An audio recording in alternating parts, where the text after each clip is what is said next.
Welcome back to my channel. Today I'm going to give you guys the easy picks once you guys come across that your battery died and you replace your new battery for your Mitsubishi Outlander Sports 2013, 2012, 14, 15, 16, 17, 18, 19, 20, 2021, 2022 Mitsubishi Outlander or either Outlander Sports.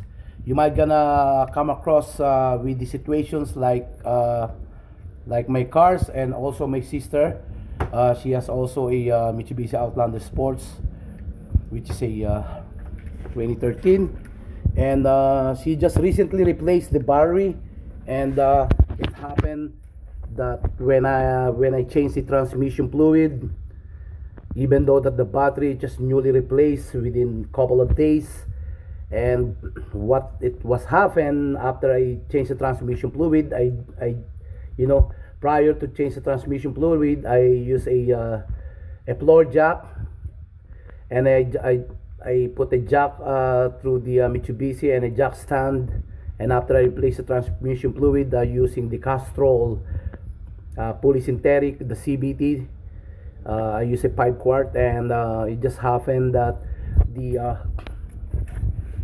Mitsubishi Outlander 2013, when I started to start up the engine, you could see the headlight. The headlight is okay. The horn is okay.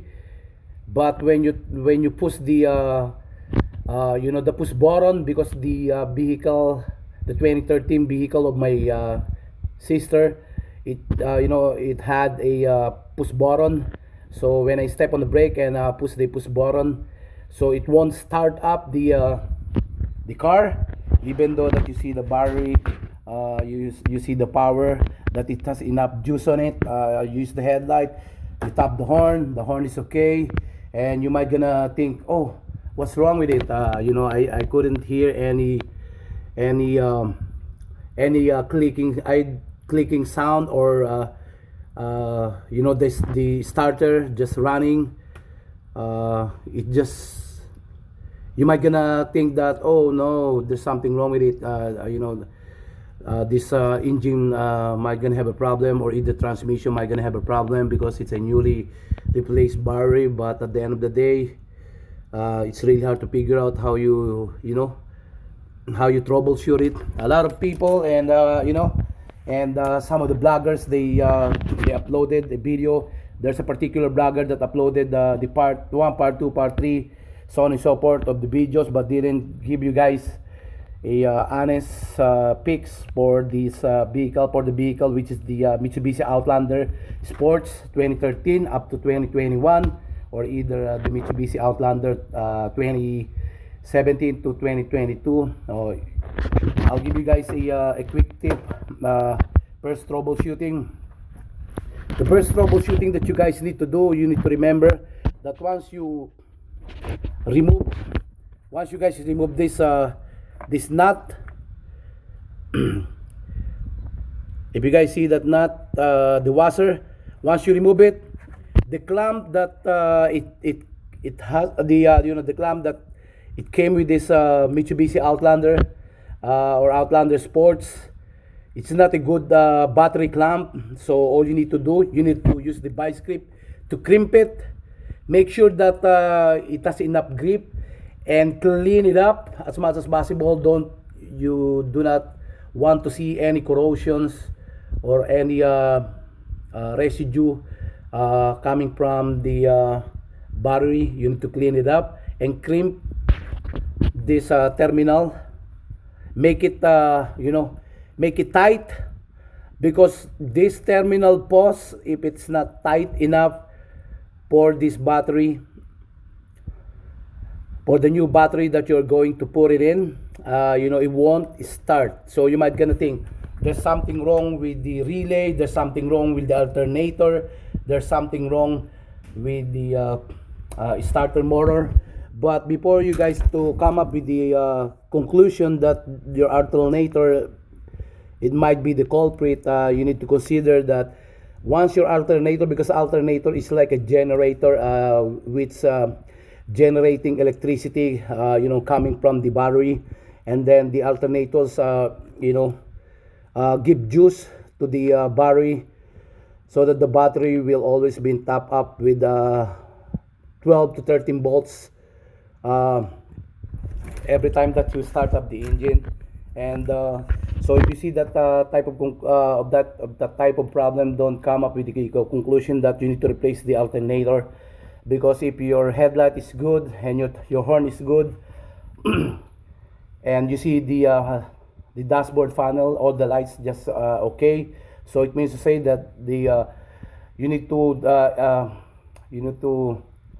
not to consider the alternator, it's bad. And don't also come up to conclusion that your starter it's bad as well, because if your vehicle has only 38,000 or either 40,000 miles on it, or either 60, alternator basically break down once it reaches 100 to 150,000 miles or more than that. It depends how you use the your vehicle. But the vehicle that my sister has, it has only 63,000 miles on it, and I know for sure that it's not the alternator.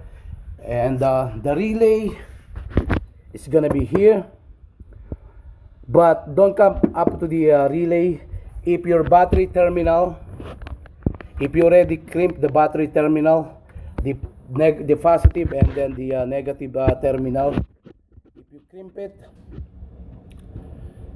with the vice grip, and you clean it up, and you put the I basically put a, uh, a silicone grease, or a grease for the battery terminal. I basically put a grease on it, so that it will avoid any corrosions for that battery.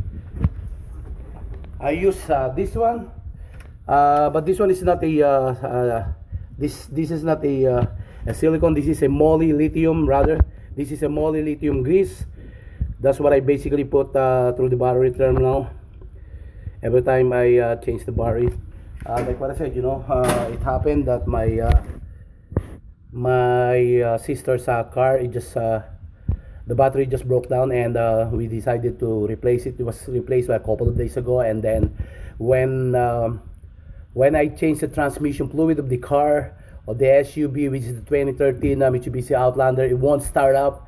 So I thought that there's something wrong with the starter motor, but I look at the miles on it of the vehicle. It's only like 63,000 miles, so I decided not to include the alternate, or the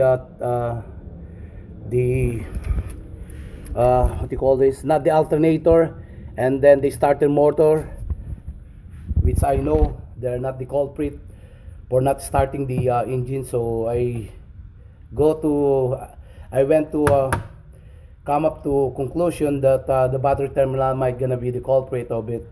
Be the culprit. So I'll crimp it, and then I put it back, and I cleaned it up, and it just started up right away after I crimp it.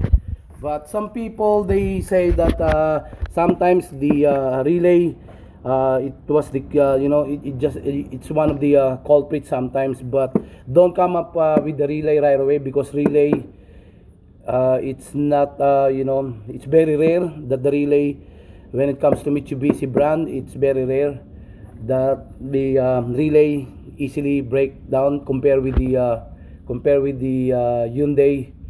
The relays always been the culprit for not starting up the engine. But me, I have two Mitsubishi.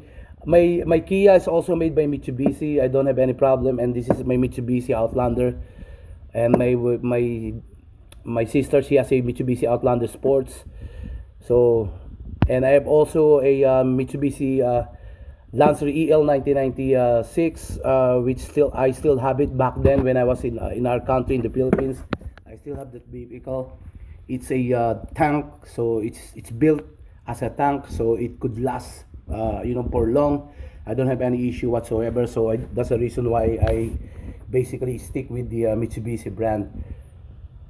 Because of the engine and transmissions, I don't have any issue. I know how to do maintenance with all my vehicles. So if you guys have any issue whatsoever, before you come up with the conclusion that your starter motor or either the software of your engines is the culprit, and you might gonna decide to tow your vehicle to the dealer, to the nearest Mitsubishi dealer or to any repair shop, don't try this first as a immediate remedy to fix the issue.